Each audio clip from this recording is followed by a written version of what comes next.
I'm so excited to talk about these games. This is another top 10 list, 2 for the price of 1, where I give you my top 10 games and also the top 10 games that the Room and Board community has been talking about. And today we're talking about the best games that you played last year. These aren't necessarily the best games of 2023, although 2023 titles could appear.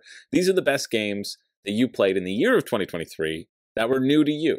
I'm really excited about this list because I got some great classic titles under my belt. Found some new favorites that are kind of shooting up. And there's a really lovely meld. And it's also nice to poll the community and just have fun talking about fun things. We do this over on the Room and Board Patreon.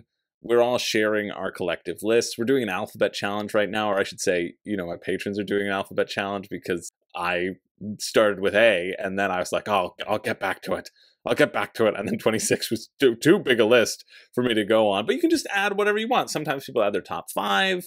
It's very loosey-goosey. It just provides a lovely framework to share excitement. And I think that's, in essence, what any list should be. It should be a sharing of excitement and a sharing of in fun and amazing, intense, joyful experiences, and that we can share with each other, so hopefully we all can have those great experiences together. That's what word of mouth does. That's what watching Room and Board does. We all just get to have these great experiences together. So let's get started with my number 10, and we'll finish with the community's number 10. Surprisingly, we both had a bit of a tie. I put 2 at my number 10 because both of these are super silly games. One is a game called Palm Trees, which might be out of print, I heard. And the other is a game that was printed specifically. This is a game about cute comical creatures and trying to identify them after someone makes noises. Both of these games are so good. They're both so stupid. They're so silly. They had to get an honorable mention on this list. Palm Trees shouldn't be fun, but it actually is incredible. You wear this stupid sleeve so your arm looks like a palm tree, and then you give someone a card. And on that card, it'll say how it has to be held in between which fingers and how it has to be positioned. And that person has to hold as many cards as they can until their hand cramps and they drop it. Super great, super, super fun. Just like really shouldn't work as well as it does, but it does work really well. A game about cute comical creatures and trying to identify them after someone makes noises is a little gem of a game that I found on Kickstarter. In fact, it started out as a game about wee whimsical creatures and trying to identify them after someone makes a noise. But this is the second iteration, and this one, they offered international shipping. So I had the print and play for wee whimsical creatures, but I never got around to printing it because I am too busy. And so having the opportunity for this little deck of cards, oh, I have it behind me, I'm sure. Yeah. Stuff by Bez. You have this little, here, let's go back. You have this little pack of cards right here. A game about, I'm like, I wish I had some visual aids to show you. Well, boy, oh boy, do I ever. And you have just a number of creatures, and they're going to be lined up on a board, and you get everybody to kind of close their eyes, and there's numbers 1 to 5. So you lay out the numbers 1 to 5, and everyone closes their eyes, and somebody makes a sound. So close your eyes right now, and I'm going to make a sound. Yeah, okay. And now you can open your eyes, and you can see that there's 5 different creatures that I'm holding. Which of these creatures makes that sound? And you close your eyes, so you don't see somebody like looking at the creature, essentially. I'm looking at the viewfinder right now, but I think it's this. It's a little bit different. That's a little bit more accurate. I was thinking of that guy. That's the game. That's the game. You can score points based upon who guesses it correctly. You get a point if people guess your stuff correctly. It's just a great game of fun. You go around. We changed it to phrases. We're like, anybody want a burger? And it just creates like lots of laughter. Super fun. Awesome concept. Stuff by Bez. No, don't miss out. Bez, she's friggin' great. So that's my number 10. I did a cheat. I did a tie because I wanted to shout them out because I had so much fun. But the community also had a tie. We had a tie between Root and Pandemic Legacy Season 1. I've played both of these games. Pandemic Legacy goes into my top 20 games. Oh, I'm so excited. I got Season 0 for like $40 on Facebook Marketplace as a deal. It was either 40 or 30. I forget. But I said, yes, that'll go perfectly beside my half-finished copy of Pandemic 1 and my sealed copy of Pandemic 2, Pandemic Season 0, 100%. Don't regret it. Would do it again in a heartbeat. These games are so good. If you haven't played Pandemic Legacy, Like, you can see people are still talking about it. They're still enjoying it, and it's coming up on people's lists as well. It was on 2 lists. Root was also on 2 lists. They both got 15 points. You get extra points if you're on multiple lists. Root is also a fantastic game. Both of these in the top 30. Root's number 30. Pandemic is number 2 on Board Game Geek. Phenomenal, phenomenal games. Super thrilled to see the community enjoying them. My number 9 is Scram or Silver. But I think I'm going to go with Scram, and that's super surprising to me because Silver's a little bit more complex. Oh, I have Silver behind me as well. And Scram! Oh, and I didn't show you pictures of Pandemic Legacy or Root, but what can you do? Silver and Scram, they're both essentially the same game, but Scram is the easier and team version of the game. You can play team version as Silver, but Scram is a little bit easier. I really, really enjoy it as a team game. Everyone has 5 cards in front of them, and you want to get rid of your high cards and keep your low cards. And if you get rid of a card, you can also get rid of any other face-down cards, and if they match, then you can get rid of them all together. But the key is you can also get rid of your partner's cards that way. Or when you pick up a card, you can swap them out for cards in your hand, or you can use its ability. And all the abilities are fun. They're like look at cards, swap cards, play cards. You want to race to get down, and you want to push your luck by calling Scram in the correct times that you have the lowest score and the other opponents don't. It's so good, I'll even forgive their use of this bear. Just a really, really solid game. Silver is a little bit more complicated. I did a whole series on breaking down all the Scram and Silver, so if you want more information of them, check it out. But it got my best of the year golden buzzer. It did. They're both really good. They're both really good, and I've had so much fun playing them. I've played it a ton, so definitely check those out. Number 9 for the community was a game that I also have moved up in my own personal esteem. That's Dune Imperium. It's moved up on Board Game Geek as well. It's overthrown Terraforming Mars, and it might be close to overthrowing Terraforming Mars in my own esteem as well. Dune Imperium I've had a really interesting relationship with. Uprising is good. Zach has Uprising now, and he also has the Rise of Ix and Immortality expansions, so I've played with everything Dune now. I think if you get Uprising, you don't even need Rise of Ix as well, potential. Dune, they're both really solid games. But it's one of those games where when I played it for the first half of the game, I was like, this is amazing. I need to own a copy of this game. And then I won by a really uninteresting way. I stole an intrigue card from somebody and it gave me a point, and that put me over the top. And I thought, these intrigue cards feel so random. I kind of lucked into that win. It was like spend a bunch of spice for a point. And that really dampened my enthusiasm about the game. But now when I teach it, I really emphasize that the intrigue cards have wild spreads of efficacy, and they can do a lot or a little, but they're important. And people knowing that and knowing what could be in there, I find really helps set the ground rules for the game. And so because of that, I've really started enjoying playing this game a lot more. It's also in the World Series of Board Gaming, which I got to commentate on a couple games with the designer, Paul Denon. And doing that was really fun, being able to talk strategy with the person who created the game. To hear the person who created the game say that I was pretty dang good at the game, just from my observations, was also pretty fun. And it's a game that I've really, really grown to appreciate its variability, like even just the amount of cards that it has and how many cards you see over the course of a typical game, how long the rounds last, and even the end game trigger that is in place that you probably won't hit if you're playing with higher level players. It all really works. The more I play it, the more I get an appreciation for it. And check this one out, or Uprising, because they're essentially the same. They give you the same experience. Uprising is just slightly tweaked in a few ways, although I don't know how I feel about the Sandworms yet. They helped me win, but I still don't know how I feel about the Sandworms. Anyway, that's enough on Dune Imperium. You'd think that was on my list, but it isn't. On my list, number 8 is by Burnt Island, Endeavour Deep Sea. I've only played this game once. I regret not backing it. The only reason I didn't back it is because my neighbor is going to have a copy, so I can just play his copy. But this game is great. It's so good. I played it once with Alex back when it was on Kickstarter, or was it when it was on GameFound, and I was really impressed. You're going to start at the top. I haven't played any of the other Endeavour systems, for example. None of the slave trade ones. I've only played the marine ocean ones, and it's really fun. You're going to get these assistants. Every round you can get like a new assistant where you can activate them with a disc. You're managing these 4 different tracks of essentially resources on your own player board over here, or powers and abilities. As you go up, you unlock different powers. So the bottom row, for example, is how far you can move your sub. And now you can move it 3 spaces and explore. You can get additional discs, additional workers as income, which can activate better people. You can raise your people tracks so that you can have even better people who do wild and crazy things. The structure of the game is really fun.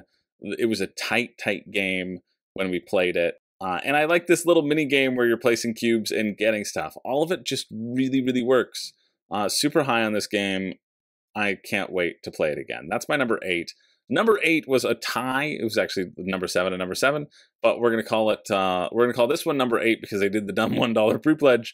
This is Kinfire Chronicles: Night's Fall. This is a cooperative campaign game. This is the only. Well, actually, Pandemic Legacy came a little bit earlier, but more people were playing Kinfire. No, that's not true. It got 18 points from 2 lists, so it was on 2 different lists of people in the community. Much more spread out subset of games, right? Because there's so many that could fall into this category. You don't have the frequency on a lot of people's lists, and so where they placed it on their lists, I think, is weighted more, and these placed higher than Pandemic Legacy. And I think that's it for legacy games. Oh no, there's one more. There's one more that's kind of going to come up. Campaign games. But I've heard really lovely things about this. I've seen the storage systems, and they've looked really good. I don't know as much about the gameplay elements because all campaign games kind of blend together to me, to be honest. But I remember the storage. The art looks fun, and I've really only heard like good things about this game. So adventure, battle, and explore your way like never before. People have been really enjoying. 2 people have been really enjoying Kinfire Chronicles, so it gets our number 8. My number 7 is Food Chain Magnate. Food Chain Magnate I played in the summer. We got totally wrecked by the person who knew the game because it's one of those games where you can lose probably in the first 4 turns and then you play for another 3 hours. But I really didn't mind that at all. I enjoyed the experience of figuring out these games and figuring out the tech trees. You're running a food restaurant, and the most exciting part about this are these tech trees. You're going to hire all these people, and you're going to want to upgrade these people into better versions of themselves and hire more and more people in this sort of corporate pyramid structure that you're going to be creating. You need a certain number of managers who can oversee people to make sure that they do their work. And everything that you do can potentially give you a permanent asymmetric power as you move forward through the game. So that's always quite fun as well. I think if I played it again, I'd be mindful about what somebody was getting, and I'd make sure that we got different ones and not the same thing. It's quite a solid game. By the look of it, you'd think this is a print and play, but it's really fun trying to map out which houses want specific food and beverages. You got to market to those houses, and then you have to fulfill those orders. But choosing how you fulfill the orders, how you undercut your competitors, there's always sort of a one-turn swing in Food Chain where someone will do something and disrupt you, and then you're going to have to try to catch up in one turn or disrupt them in a different way and swing things back and forth. Played a 4-player game of this. It was really solid. Quite enjoyed it. I recommend the ordinary version and not the deluxeified version. Although Lucky Duck did scale things back and make some improvements so that you don't have the plastic houses that will detract from the gameplay. It's better if they're flat because you can lay things on them. But yeah, Food Chain's great. It is really quite fun, and it's not that complicated. People were like, wow, this game's going to take you 4 hours. It's the most complex thing ever. I can see how it could take a long time because players essentially can decide their length and their strategies can shift based upon it. But the flow of the game, it's all based around the cards. Once you understand the tech tree, you'll understand most of it, and you'll be able to make those sweet pizza pies. Number 7 for the community, I guess I got to speed this up. is Legacy of You. This is the solo campaign game. This tied with Kinfire, but it gets put up top because of Shem Phillips and how Garphill likes to treat their backers during crowdfunding. That's why. You get number 7 for sure. I honestly don't know how to play Legacy of You. I can't tell you how many times it's come up in conversation, and I just don't understand mechanically how things are going. It's one of those things. I think it's because I'm not really a solo player. You know, I play in groups, so I don't ever have any desire to look into this because I know I can't play with people.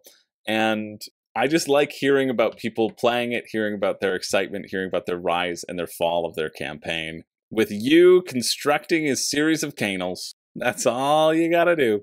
I like that you're going to use cards to get a different number of different things. You'll have to fight barbarians off. You'll have to manage the canals. You'll have to develop your infrastructure. But honestly, it's a shot in the dark because I really don't know how to play.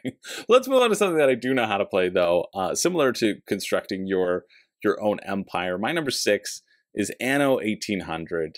And man, this is a good one. This is 2020. Oh, I guess it's not that old. It was 2020. Came out, I guess, in the pandemic. Martin Wallace, designer of Brass, designed this game, and he designed it in 2 months. He made this game in like 2 months. I was talking to him because I interviewed him for the World Series of Board Gaming. We were chatting about Brass and about his greatest hits. It was a fun conversation. You can check that out at WSBG's YouTube channel, just YouTube/WSBG official. Go subscribe to that one too. If you're watching this, go subscribe to that. Or subscribe to this. Or subscribe to both. Really help me out. And hey, I'm a nice person. Don't you want to see my cute little smile? Okay. Well, if you don't want to see it, then you better subscribe. Oh, it's perfect. Thank you. Yeah, Anno 1800 is a really slick engine buildery tech tree style game. Martin also said that he had a friend just like play hours and hours and hours in this computer game so he could tell him everything that was working about it. You're going to be unlocking all of these different tech trees, and these will allow you to create new things and better things and level yourself up. It gives me the same vibe as Lego Fortnite, honestly, this game of building out your empire. What's really neat is that you see all these cubes, these represent workers, and the more goods and services that you want to activate, the more workers you need. But every time you get a worker, and you're going to get a lot of workers throughout the game, you draw a new card. And that new card has another objective to fulfill. And so the game only ends when you fulfill all of these objectives. But you constantly need to get more objectives in order to get more workers, right? So there's a really fun balance of how do you navigate how many workers to get, how many not to, and then you score points for however much you've completed. Really, really solid. I just love the flow of this game. Martin Wallace's designs that I have played generally are pretty elegant, and I would categorize this as elegant as well. So moving on to the communities number 6, we have Masters of the Universe, the board game, Clash for Eternia. This is on 3 lists. 3 people put this on their list. 3 people have been playing this. 3 people wanted to highlight it as, you know, the top 10 of their year. And I think that's really cool. I thought this one looked pretty neat when it was on Kickstarter. And I think the other Masters of the Universe that's coming out is going to be now widely available as well. There were some licensing issues that European couldn't get this version, but now they can. This is a 1 versus all style game. I think it would probably be best as a 2-person game. You can see it says best 2 to 3. As a head-to-head game, it feels like it would be fun. You are going to take on the role of the heroes of Eternia. Well, that's the big old Grayskull expansion. But you'll take on the role of the heroes of Eternia on the battlefield. Wow, look at all this friggin' terrain. People are going nuts for their toys. Just give me a standard board, please. What are you doing? Nobody wants to show off the standard board. I get it. But you have a standard board. You're going to get to take actions as the heroes. And the interesting thing, the hook for this one that interested me, was if the heroes use their abilities, that's what gives the overseer strength. So that allows the overseer to use their abilities. So there's a really interesting give and take of how much do you use your abilities, how much power do you put into the other person's hands. I think that's really neat. Plus, cool minis, Masters of the Universe theme, solid. My number 5 is A Feast for Odin. This is the first time that I played this as well. Played this over the summer, and man, oh man, is it good. You can play it on Board Game Arena as well, which almost might be better than playing it in person. especially to learn because you can hover over all of the worker placement spaces. This is the board of all the worker placement spaces. There's quite a few. And you can put 1 worker here to activate all the first row, 2 workers to activate the second row, 3 workers, and you get to draw a card if you activate the 3rd row, and then 4 workers, and you get to play a card, which are special abilities if you activate that 4th row. You have I don't know, you start with 6 workers or something like that. You'll get up to 12 by the end. Every round you're trying to cover, over the course of the game, you're trying to cover your own personal player board, which is over here, covering it up, all those little dots. Let's see if we can get a better photo of a board. Yeah, right here, all these little dots are -1s. So you're gonna wanna cover this up with different shapes and different color shapes. The blue colors can touch each other, the green colors can't, and the red and the yellow are kind of only used for food purposes. And so you wanna cover all this up to create additional income in this polyomino game, and then potentially go out to new islands as well and cover those up to receive income. You can always use coins to cover things up as well. You want to establish a huge network of polyomino dominance and just get resources, more and more resources every turn, and it's very, very satisfying. The worker placement is fun. The food situation isn't that punishing. Every round you have to feed your people up into the people that you haven't unlocked yet. And so it gets a little bit more and more difficult, but you get a lot of resources as well. So the first one, if you didn't have those ships, you'd have to spend this sort of stuff. Really good game, quite expensive. You should probably just play it on Board Game Arena, but worthwhile checking out if you like worker placement or polyomino. Probably my favorite polyomino game. Maybe, we'll see. Number 5, we're on 5. Number 5 for the community, this also was a tie with Masters of the Universe, but I gave it to this one because I'm more interested in it. That's Stationfall. Stationfall seems like a really funny game. What is Stationfall? Well, imagine a dozen or so random humans, robots, none of the aboves, each with their own abilities, goals, and secret relationships that have been turned loose on a space station that's going to be incinerated upon its inevitable re-entry into Earth's atmosphere. You're one of these characters, and the others are collaborators you have on hand, ready to assist you in achieving your goals. But choose them wisely, because one of them could secretly be another player waiting to betray you. Stationfall seems so zany in the stories that it can tell. This weird social deduction style game where you have a secret goal that you want to have happen. To put into context, the thing that makes me interested in Stationfall and why it's above Masters of the Universe is somebody said, yeah, once I played a dead body where somebody just had to drag me all over the place, and eventually I got thrown in an airlock and I won. Like that concept seems so funny to me. This is a game that I'm super interested in trying out. Again, was on 3 lists, 17 points on 3 lists, and just phenomenal. Just a phenomenal idea, and I love that people enjoy it so much. That it hits, right? If it didn't hit, it'd be very disappointing, but the fact that it hits is great. So that's their number 5. Moving on to number 4. Now this was different. I also played this in the summer. I think it was lower than the other 2 on the list. I'd have to go back and check when I ranked all the games that I played in the summer. But over the year, my fondness for it has increased, and that is City of the Great Machine. This is a 1 versus all hide and seek game, I guess. No, anticipating your opponents. No, that's the wrong moniker to pull you in. It's a game about anticipating your opponents and anticipating your opponent's actions. You have a giant board. If you are the Great Machine, in the rulebook you can only be referred to as the Great Machine, which I think is very funny. And in that, you're trying to stop these revolutionaries. The revolutionaries are running around the city trying to uncover citizens and bring citizens to their side. When they have enough citizens that are on their side, they can start a riot in a district and it might come through. But if you have your guards in there and you have some imposters in there, some infiltrators, you can make that riot not happen. Or you can just arrest them as they're walking on over to the riot. They're like, we're going to go start a riot. And you're just like, sorry, you're going to prison instead. And if you anticipate where they're going to be correctly, that's how you get points as a Great Machine. I love watching. I have a full review on this as well. I give it a 4.5 out of 5. I think it's probably a 5 out of 5. You know what I mean? Like it's really good. I like it a lot. Everything moving forward must be a 5 out of 5. And yeah, I agree. Everything moving forward is a 5 out of 5 for sure. Everything on this list is, pretty close to being a 5 out of 5, to be honest. Actually, I think it is. Especially with scrams at the bottom. All these top games. They're very good. I'm so excited. I forget what I was saying. Yeah, you can check out the full review if you want, but the crux of what I like is if you're playing against a team, they're trying to communicate with each other, but you're just sitting there, you're listening to them plan. So they're saying, okay, so I think I should go. Do you want to maybe go here? Yeah, okay, and then we'll go down here. Okay, cool. And you go, oh, down there. Huh.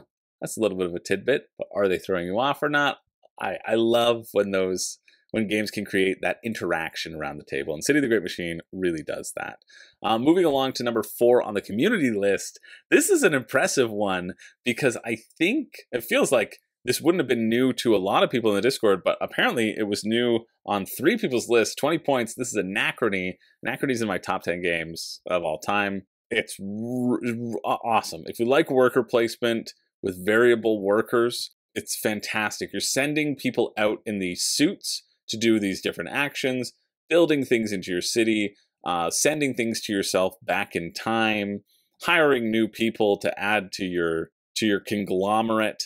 And then you're going to your own board and you're also building buildings over here and using those buildings to get the most points, achieve your unique evacuation condition because the world is going to end. There is, this, people have been sending messages back in time. And so you have to prepare thanks to yourself, who's sending things back in time to yourself earlier in the game. You have to prepare to leave this world as soon as everything goes to hell in a handbasket. But you want to leave under very specific conditions, and you want to give yourself a lot of points for doing so. I saw some people from the Discord who were at the Level Up Gaming Convention. I think Iris, you were playing this. I think you were playing this at Level Up, and I don't think you were filling out the list. So I think this could have been higher too if you enjoyed it. But yeah, I really, really love this. Everything about this, all the asymmetry feels so nice. I love building your own side engine of the buildings, and I've only ever played the base game, and apparently expansions make it even richer and deeper. This is also on Board Game Arena if you wanted to check it out. I love this loan system. It's one of the 2 games that exist where taking loans and paying them back is integral to the game. This in brass, essentially. There's lots of points to be had, lots of asymmetry, lots of fun worker placement, and a bit of jostling for placement on the board. It's very good. I'm so happy it's on the list. So my number 3 is The Quacks of Quedlingburg. Man, this game is good. It's so stupid. It's a stupid push your luck bag builder, but it just works. Every turn, every time you get to draw tokens from a bag, and you're trying to draw completely around into a big old swirl, and you're trying to justify why you shouldn't just take the blue ones and put them in, because the blue ones seem like way overpowered, but it doesn't matter. You're going to be pulling these tokens out of a bag and trying not to draw too many white tokens or else you'll explode. What I really love about this game is that even if you do explode, you can choose to get points or you can choose to build your bag. And if you don't explode, you can do both. So it keeps a little bit of attention of the reason to stop pulling things out of the bag, but you're not out of it ever, even though sometimes, you are. Quacks is so funny, so fun. It's something I need to add to my collection for sure.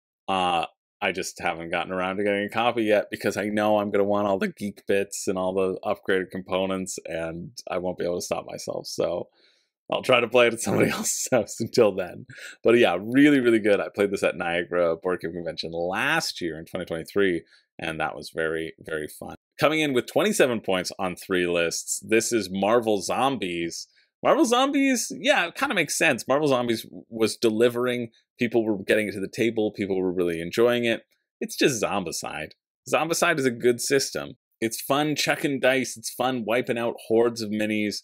There's something that CMON got right about that dice chucker that I haven't seen replicated by any other game, and that's probably because CMON replicates it every year to cash in on the concept again. But yeah, it's a very solid system. I prefer Massive Darkness. That's a little bit more asymmetry, but the idea of Marvel Zombies is a cool one, and I can see why people like it.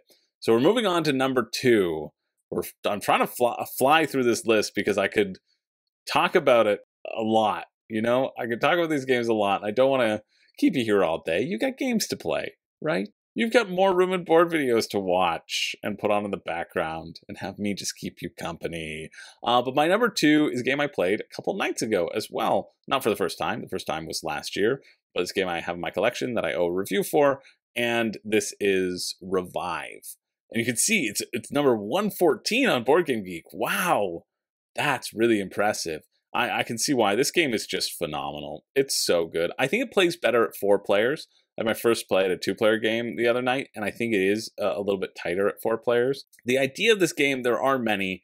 It seems very complex, but it's not all that bad. You are emerging from the earth, the center, and trying to build buildings and flip over tiles and rediscover the land after it's been covered in ice. The 2 primary things you're going to be doing are building buildings next to symbols to move up on tracks.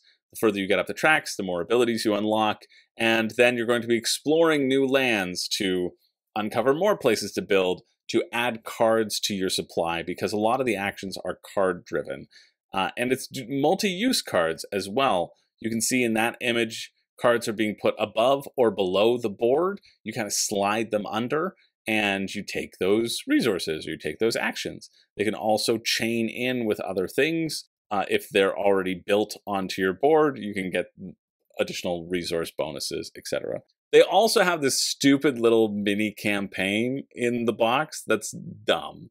Like, it says, oh, play through this campaign, and really it's like, hey, here's a new faction. You can use the backside of the board, you know, your player boards. It's just, there's nothing there that overcomplicates it, and kind of feels just a bit haphazard. It feels like they're forcing a family game. I understand the game is a little bit complex, and so you don't need it to be even more complex, but even still, it's dumb. It misses. It's not important. I don't know, with the cards that they use to tell the story, I would rather they just add more cards for the game. Other than that, though, it's really, really slick. Fun chaining things together, a game where the ending sneaks up on you. And the end game goals are also kind of neat, because there are these little skulls that you can collect throughout the game, these skulls, and they come in 3 different colors. And the neat part about that is everybody has a unique end game scoring related to those skulls. So sometimes you want to collect the purple ones, and you want to collect the gray ones. And so that's kind of a fun little twist on the final. So there you go. That's my number 2. Really, really good game. Really like it a lot. The number 2 community was the one I thought would be on top.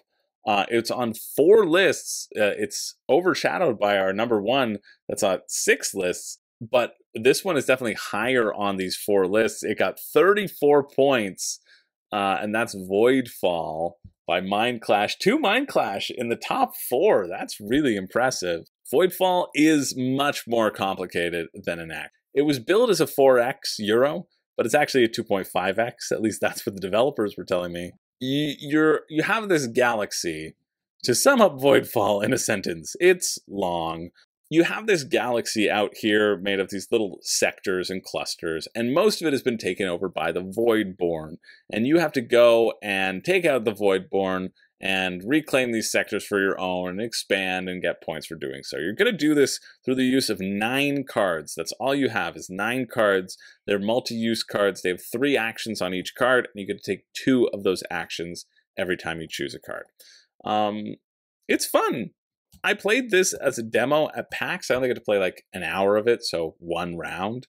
Definitely intrigued by it. I think I like the competitive idea a lot more than the cooperative, although they do have both modes in there. I think my expectations for this one were too high, though, or perhaps it just didn't shine in a demo. I'm realizing that when I'm guided along the path to take, it's less exciting because I don't have my own agency, but it makes sense for showcasing the game. And it was also a haphazard demo that they threw together. They're like, oh, we weren't planning on demoing Voidfall, but literally everybody's asking us, can we please demo Voidfall? Myself included, so I ran early on to get into it. So I think, I don't know, I've heard, again, really good things. People are loving it. People are putting it super high on their lists. It's entering favorite game territory for a lot of people. And the expansion idea is interesting. I like having to choose your cards that you play. There are a lot of choices that come from just those 9 cards, and I think that's really cool. Managing your resources, expanding, making sure that you can fight things effectively enough, that's Voidfall. And finally, we have number 1. We'll do my number 1 first. But just kidding, it's the same, which is wild to me. It's on 6 lists. It got 35 points. It was probably me putting it at number 1 that sent it to the number 1 place because it got a 10-point bump, right? but it made the list on a lot of other people, so it got those bonuses for being on multiple lists. This is a game that I backed on GameFound recently for their expansion, even though I thought their expansion isn't going to be good. And I think I got suckered into it and I should have just got the base game. I don't care because I like it that much. Planet Unknown is phenomenal. It really is. Everyone's going to have their own unique planet. Hi, buddy. Do you like Planet Unknown? Artie likes Planet Unknown. Come on, cuddle. Yeah, I got to finish this up. Planet Unknown is a great game in its asymmetry. Everybody has a planet, and every planet has an asymmetric twist to it. I don't know if you can hear me anymore. Artie's in the front of the mic. But that asymmetric twist is a hindrance to you. It's a hindrance to you. It's not a benefit. It's usually something bad. I think that's really neat. It's a unique challenge that you have to face when placing tiles down. So whenever you place a tile down, whatever tile you have, you get to move up on those tracks. You also have like a little tech board to the side of your board. Over here, you have your planet, you have your tech board, and moving up on those, you can get unique abilities. Each of the tech boards can be unique. You can get those locked in. Artie's brushing the microphone. Come here. You can get one-time bonuses or bonus points or unique objectives. It's just got such a wonderful flow to it. You're changing the camera angle now. You want to see the people? Because you're stepping on things? You can see the people. But the people want to see the game. Yeah, that's a weird angle, isn't it? Yeah, the tech tracks are super fun. I love that when it's your turn, you get to spin the Lazy Susan, you get your choice of all the pieces, and then when it's not your turn, you just have to be resigned to whatever two pieces are pointed at you. You still get a choice. I think that's so great. If you didn't get a choice, it wouldn't be fun at all, but you do get a choice between a larger and a smaller piece. I love that there's some mild competition between your neighbors, but really it's a solo game. It plays the same 2 to 6 players, and the simultaneous play keeps it snappy. It's just so well done, so slick, easy to learn, and doesn't take too long to play, and yet has a really solid decision space. Just a real home run all around. Highly recommend checking it out. It was the best game that was new to me that I played last year. I only played it once, but it stuck with me. It stuck with me enough to pull the trigger and to buy my own copy and to pay for stuff that I didn't even think I needed or wanted, but I did it anyway because I got a group buy and I could save on shipping. So that's our communal number 1, both my number 1 and the community's number 1. That's it. That's it for the video. Those are the best games that I played last year. Of course, I played some of my favorites, but those are the best games that were new to me because we all love the cult of the new here, don't we, Artie? That's why we like Tato instead of you. I'm totally kidding. I like you the best. You heard it here first, and you will hear it again. You're my good purry boy. Yes, you are. Let me know what your number 1 game was that you played last year that was new to you. What did you get in that you really enjoyed? Oof, I played a game of Unfair the other day with the new stuff. Maybe I could include that on the next year's list. You're just chilling, aren't you? Because man, that game is fun. God, I love that game. Games are fun. It's fun to talk about games that bring you intense joy, and this is a list filled with them. So drop more of that intense joy in the comments, and that's it. My name is Chris George. I don't have a catchphrase, but get the f out, I'm hungry, and he needs to feed me. Oh wow, Artie, that's a weird voice for you, and filled with profanity. Get lost. Well, you heard the man.